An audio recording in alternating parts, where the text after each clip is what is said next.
In the last few months, all around the country, and especially in Denver, we've seen what's been commonly known as the urban exodus. Everyone is leaving the major cities to move to the suburbs. If you've been thinking about this, there are some things you should take into consideration before making the big move. And that's what we're going to look at today. 3, 2, 1, let's go! What's up, guys? Lewis Galt here. Welcome to the channel. As always, thank you so much for tuning in. Today, we are talking about the urban exodus and the fact that a lot of people are moving from big cities to the suburbs. Some people are getting upset about how much money they're paying to live in the city, and now they don't really need to be there as much. A lot of offices have closed down, and people are working more from home, so why do you need to be close to downtown or other areas where you had to be before?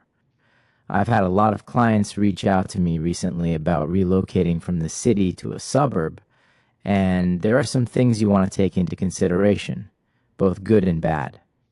I don't have a particular opinion on it, but I want to give you facts for both sides so you can make up your own mind.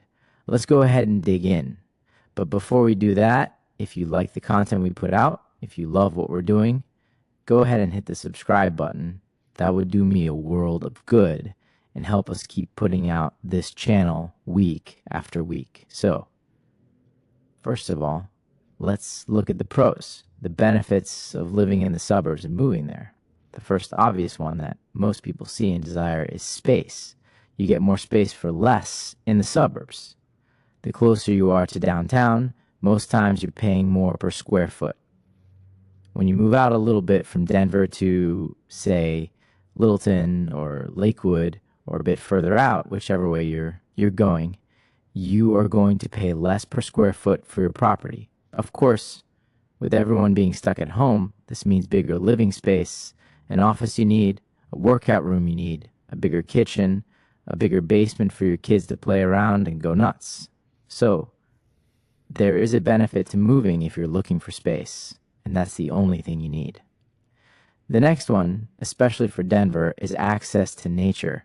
Getting outside is important because we can't really do much in downtown right now. Obviously, we can't do a lot where we live, which is close to the city.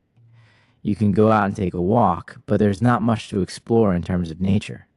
So what we find on a lot of weekends is that we head up to the mountains and take the kids on a trail, hike, or walk to get some fresh air, which you can't really get right here because of the restrictions. If you're living closer to the mountains in those suburbs, you've got easy access to hikes, trails, nature walks, and all that stuff.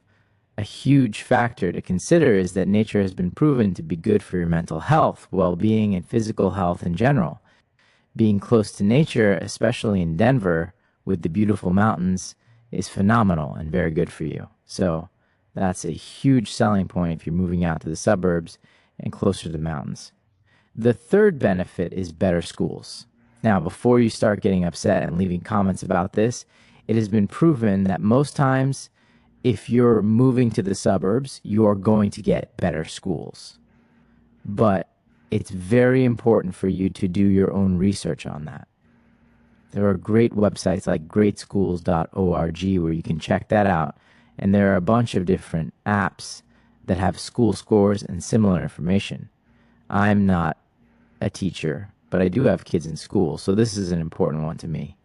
I can't speak for other schools. I can only speak for the ones my kids are in and the one they were in previously that we switched them from. It is a big factor to consider. So, if you're looking at the suburbs, make sure you're checking out which schools will suit the needs of your kids or future kids. The next one is safer communities. I'm not going to talk too much about this because, as a real estate agent and realtor, I can't really talk about crime rates in each place. But it is worthwhile checking out the places you're interested in, what the crime rates are, and what it looks like if that's something important to you. Obviously, for most people, it is.